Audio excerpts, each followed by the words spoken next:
Welcome to the course of Fundamentals of Artificial Intelligence. This is the first lecture on Introduction to AI.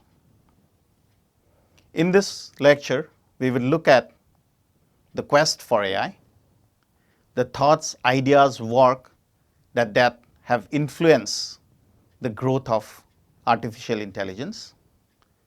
Thereafter, we would look at the definition of AI and the different dimensions of artificial intelligence. We would look at what is involved in an AI system and try to understand the difference between weak and strong AI. We would also very quickly go through different developments in the history of AI. The quest for artificial intelligence is a story of dreams and begin with dreams as all quests do. People have long imagined machines or devices that could reason and have abilities like the human, automatas that could move. In fact, human-like automatas are described in many stories and are pictured in sculptures, paintings, and drawings. Perhaps the greatest of the thoughts was described in The Politics by Aristotle. He thought of tools that could perform his task at our bidding or itself, shuttles in a loom that could fly to and fro, and in fact had generated the idea of having automated machines. It was Leonardo da Vinci who sketched designs for a humanoid robot in the form of a medieval knight around 1495. It's very difficult to be sure, and no one knows whether Leonardo da Vinci or his contemporaries tried to build his design. Leonardo's knight, nevertheless, was supposed to be able to sit up, move its arms, and opens its jaw. It could do everything that a human did in its mechanical form. In fact, in 1651, Thomas Hobbes published his book Leviathan. And in that book, Hobbes seems to say that it might be possible to build an artificial animal. And because of that, George Dyson refers to Hobbes as the patriarch of artificial intelligence. In Leviathan, Hobbes writes that life is but a motion of limbs. Why may we not say that all automatons have an artificial life? And he continues to say, what is the heart but a spring, and the nerves but so many strings, and the joints but so many wheels, giving motion to the whole body? It seems Thomas Hobbes in Leviathan actually described the possibility of artificial life. Several people constructed actual automata that moved in startlingly lifelike ways. Perhaps the most sophisticated of these was a mechanical duck, which could quack, flap its wings, paddle, drink water, eat and digest grain. This is what the duck looked like. So in 1738, French inventor and engineer Jacques de Vaucanson displayed the duck, his masterpiece. In fact, very shortly after that, 1801, French silk weaver and inventor Joseph Marie Jacquard invented the automated loom. Starting with Aristotle's idea in The Politics, we had a real loom that's controlled by punch cards. It revolutionized the mass production and was in great use across Europe. Frank Bowman in 1900 invented one of literary world's most beloved robots, the wonderful Wizard of Oz. This was a mechanical man and in search of a heart. Not only in fiction, but in real life, these things were supposed to become reality soon. Some 17 years after Frank, Joseph Kapok wrote the short story Opilak, describing automatons. And Joseph's brother, Karl, introduced the term robot in the play Rossum's Universal Robots. This is when we started having humanoids with brains, albeit in fiction. Rossum's Universal Robot centers around a math scientist who tries to get the powers of God, for man has acquired the technology and intelligence to create life. Not in fiction, but in reality. Two important tortoise-like robots, Elmer and Elsie, revolutionized the growth of AI. In 1948, Dr. W. Gray Walter was interested if these robots could model brain functions. And he built two small robots which we called tortoises, and he named them Elmer and Elsie. Elmer and Elsie were a marvel of the day. They were the most revolutionary things because they did not have any pre-programming. And the most interesting thing was that in spite of having basic analog circuits, they could go and research their own batteries when they felt that the batteries were running down. Perhaps this was a turning point in the history of the quest for artificial intelligence. What then is artificial intelligence? We say artificial intelligence is demonstrated when a task that is performed by a human and thought of as requiring the ability to learn, to reason, and solve problems can be done by a machine. This is itself a deep philosophical question. Attempts to systematically answer it will fall within the foundations of artificial intelligence as a rich topic for analysis and debate. This is not the aim of this lecture. So we will, for the time being, have a provisional answer. A provisional answer could be the following.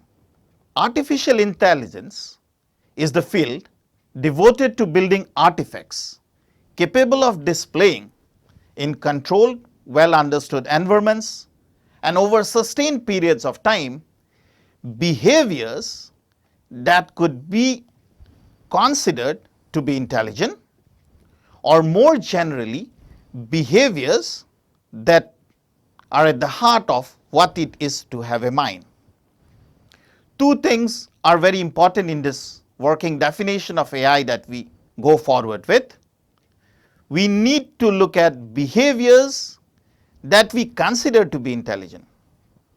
There may not be anything of a human brain there. But then we also look at behaviors that we believe that at the heart of it, we need to have a mind or a brain. This is itself a deep philosophical question. This gives rise to further questions. One, what exactly constitutes intelligent behavior? Two, what is to have a mind?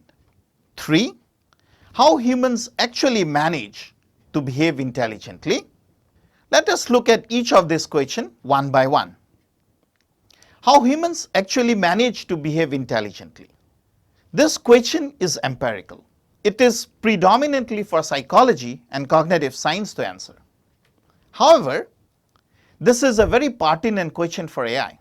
This is because any insight into how the human thought process works may help build machines that work similarly.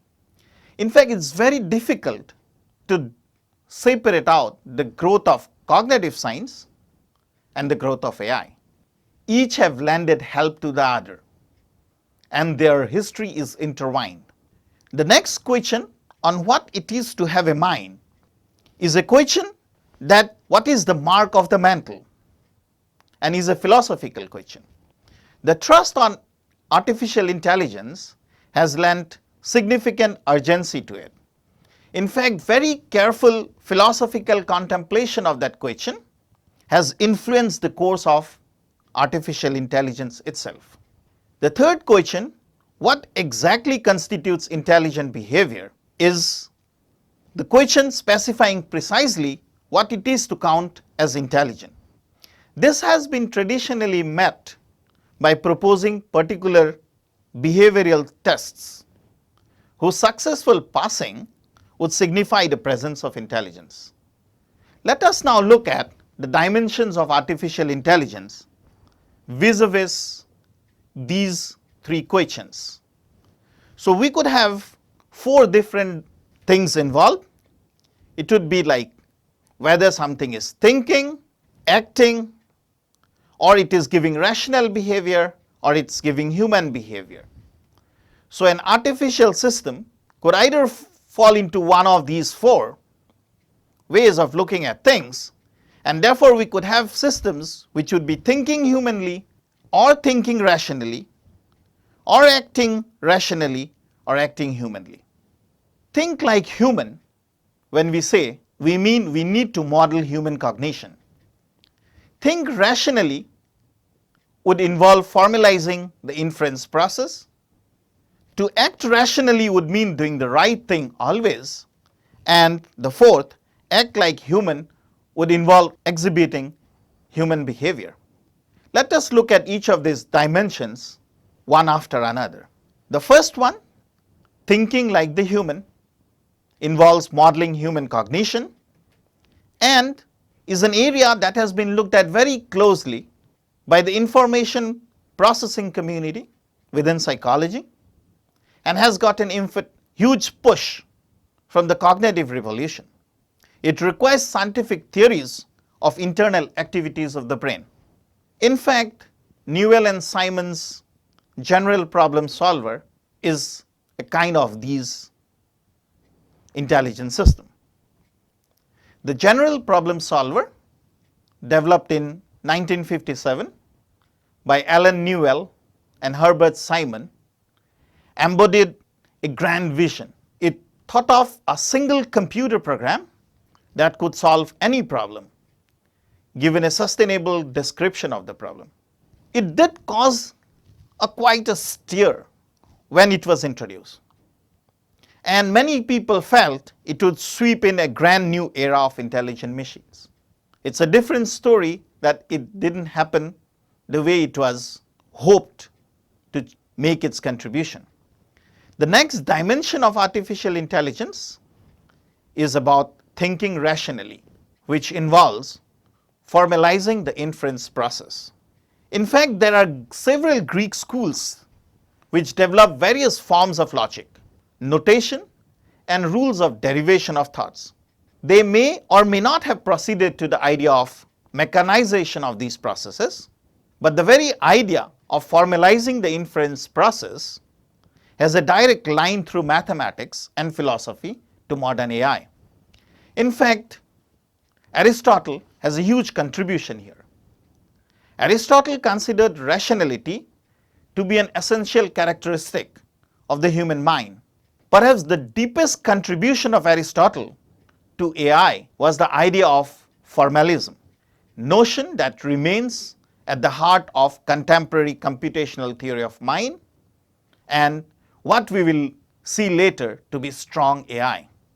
The idea of an intelligent machine was often thought to be a machine that can perform logical inference. Aristotle was one of the first to attempt and codify thinking. His syllogisms provided patterns of argument structure that always give the correct conclusion given correct premises. Let's take an example and see what it means. Here is an example which says that all computers use energy. We could then say using energy always generates heat.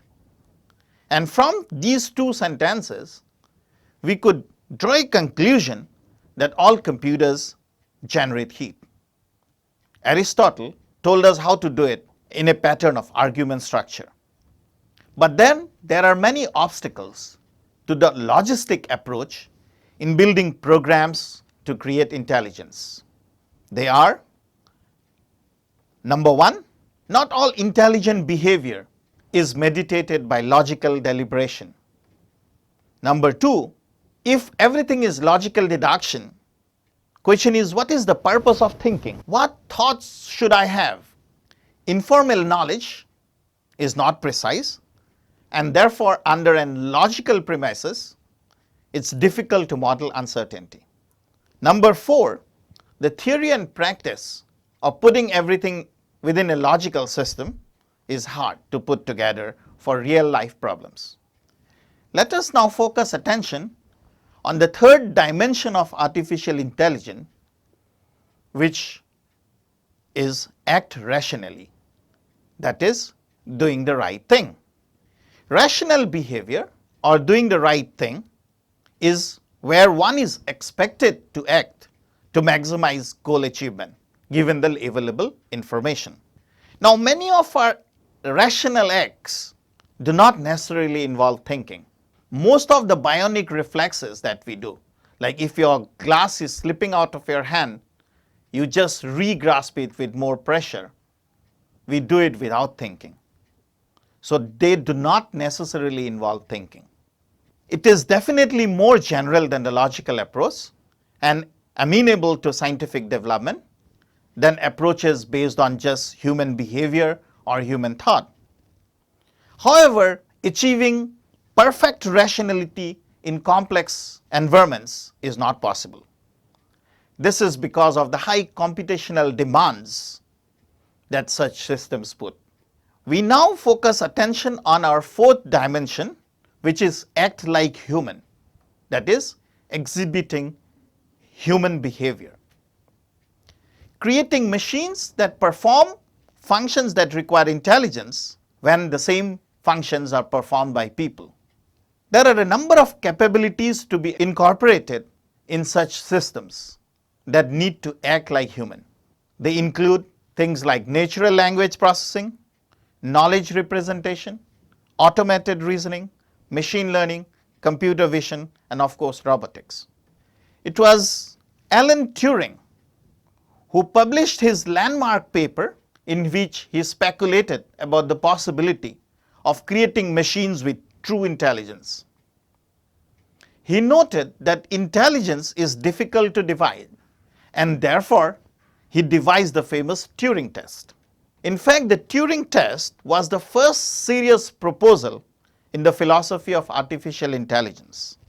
In his paper, Computing Machinery and Intelligence, Alan Turing starts with the words, "I propose to consider the question, can machines think?" And he laid the ground for what later became to be known as artificial intelligence.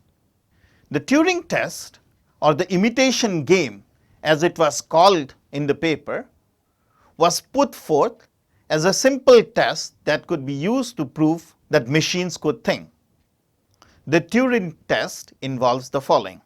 There is a human interrogator talking to a human or to a machine, unaware of whom he gets responses from. If the interrogator is not able to distinguish the responses received from the man or the system is said to be artificially intelligent. Turing also has a lot of contribution apart from this in the history of AI. Turing and his fellow code breakers were actually pitted against the Nazi code machine Enigma. And Turing put up electromechanical machines to read thousands of German radio intercepts. In fact, these machines employed something which we now have as a central idea of AI called heuristic searching. They found the right answer often enough and fast to be read in real time. In fact, without such machines, German U-boats would have decimated the North Atlantic convoys. We now are able to talk of the early days of AI, having looked at the dimensions, having looked at the general growth of AI. In late 1955, Alan Newell and Herbert Simon developed the logic theoretist. This can be considered as the first AI program. The program, representing each problem as a tree model, attempt to solve it by selecting the branch that would most likely result in the correct conclusion. However, it was in 1956 that John McCarthy organized the Dartmouth Summer Research Project on Artificial Intelligence. And in fact, from that point on, the field came to be known as artificial intelligence. The Dartmouth Conference served to lay the groundwork for future of AI research. The term artificial intelligence was first used in their document. They said, and I read here for you, we propose that a 2-month, 10-man study of artificial intelligence be carried out during the summer of 1956 at Dartmouth College in Hanover, New Hampshire. The study is to proceed on the basis of the conjecture that every aspect of learning or any other feature of intelligence can in principle be so precisely described that a machine can be made to simulate it. McCarthy, Minsky, Rochester and Shannon, August 31, 1955. In fact, John McCarthy is one of the founding fathers of artificial intelligence, together with Marvin Minsky, Alan Newell, and Herbert Simon.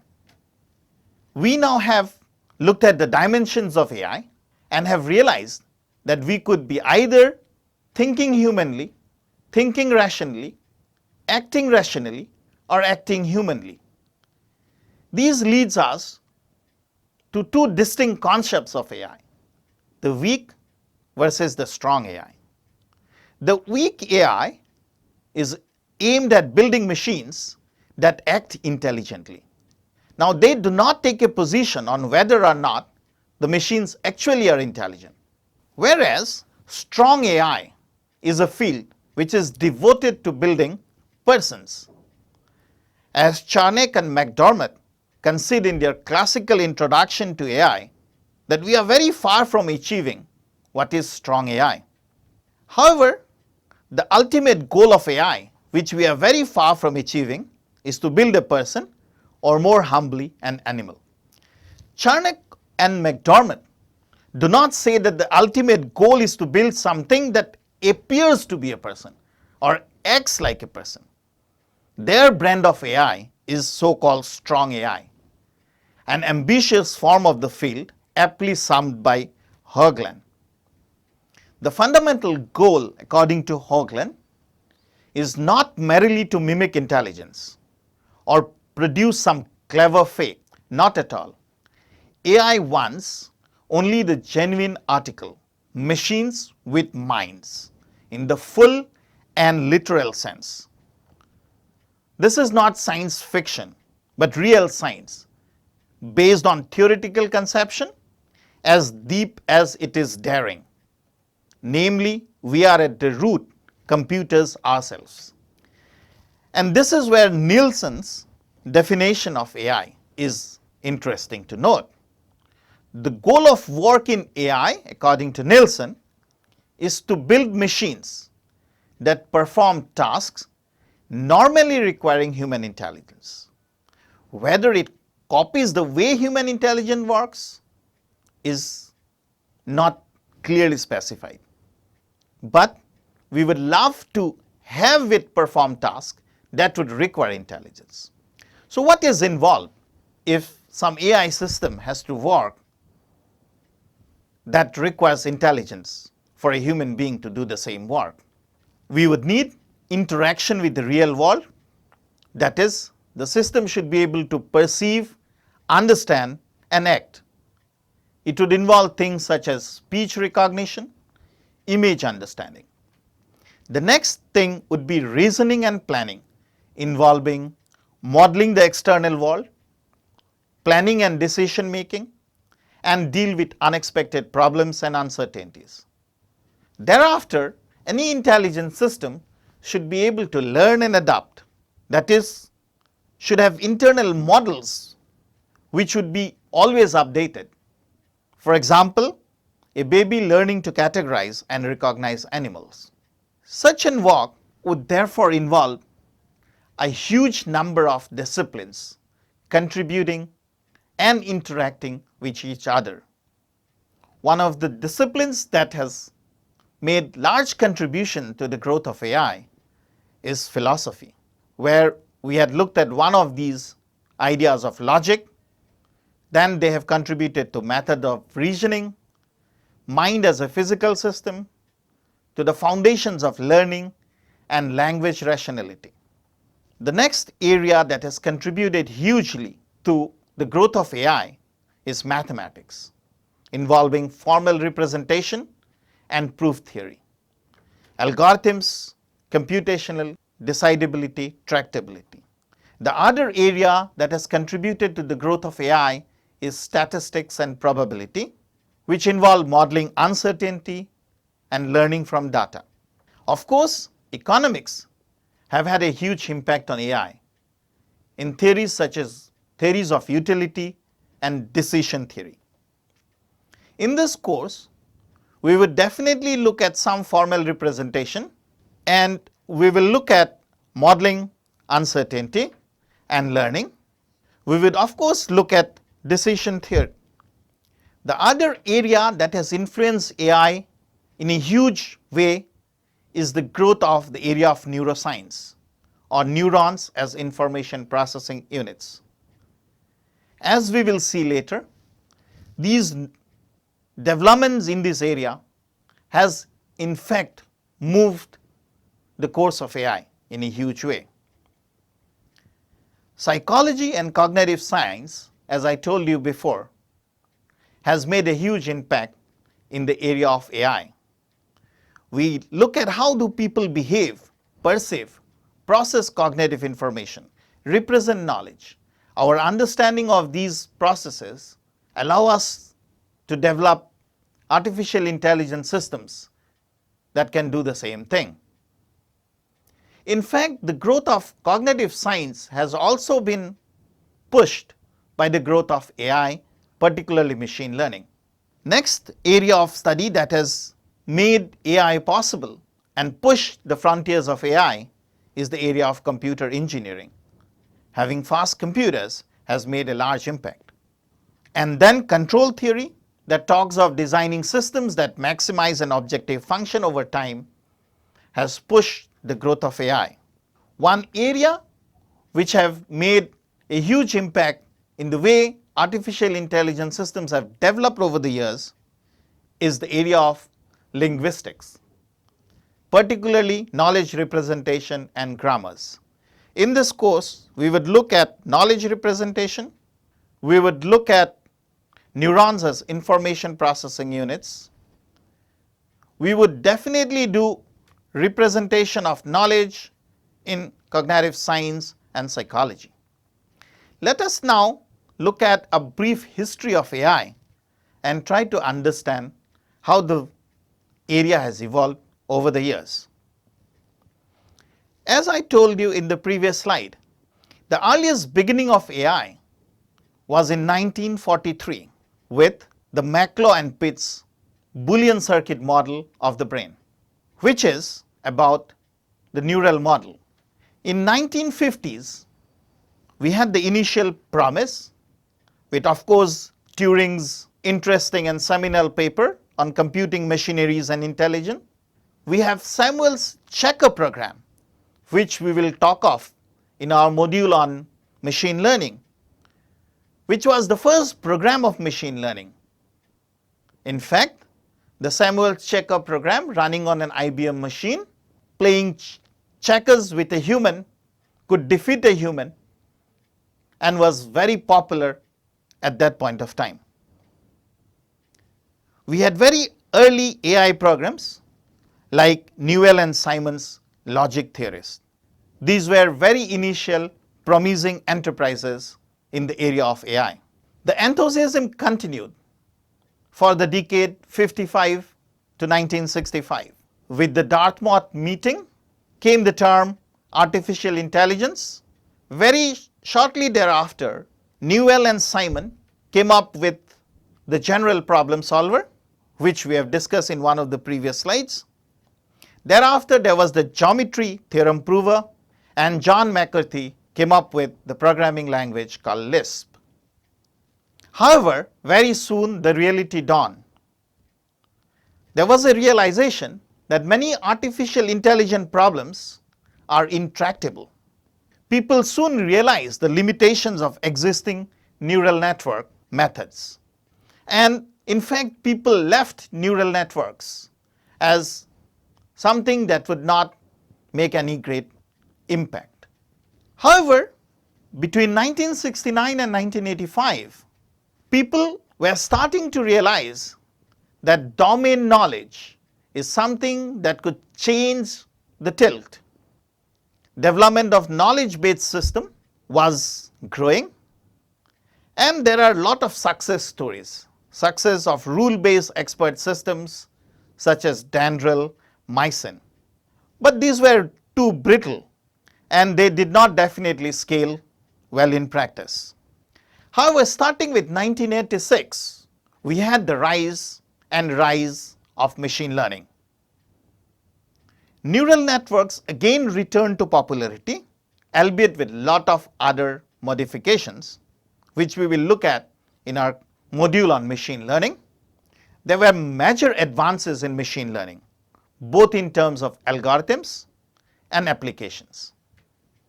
Beginning of 1990, people started to talk of uncertainty, the role of uncertainty in machine learning and in AI in general. They looked at Bayesian networks for knowledge representation. 1995 is a turning point when artificial intelligence started to be accepted as science. During this period, there was integration of learning, reasoning, knowledge representation. AI methods started to be used in vision, language, data mining, and a lot of other real-life problems. If we now look at the history of AI, let's focus on this slide. Up till 1980-85s, you would see that AI research was involved in its initial euphoric concepts. Beyond 85, machine learning took over the area of AI roughly. This period of AI, we were no longer concerned with the general AI problem and can be categorized as narrow AI, AI with very focused attentions, problems which are really focused and do not talk of a general AI concept. It is expected that as we make more progress in machine learning, we would be able to apply intelligence to any problem, near human level intelligence, and would go back to our general AI problem. But it is very uncertain when that would happen. Here is a very important book that you need to pursue in this first module of the course. This is Artificial Intelligence, a Philosophical Introduction. This is by Jack Copeland. The book reviews the progress made in AI since the inception of the field in 1956. Copeland goes on to analyze what those working in AI must achieve before they can claim to have built a thinking machine. The next book is The Quest for Artificial Intelligence by Niels J. Nielsen. The most important thing on this book is the end of chapter notes, which has citations to important materials, which is of great use to AI scholars and researchers. In fact, the book traces the history of the field that has captivated the imagination of scientists, philosophers, and writers for centuries. A third book that I would love to refer to for this module of the course is Machine Learning, the New AI, a concise overview of machine learning, computer programs that learn from data, in order to understand what lies in the new challenges for artificial intelligence. So this was all about this lecture of the first module of the course, Introduction to AI. Thank you very much.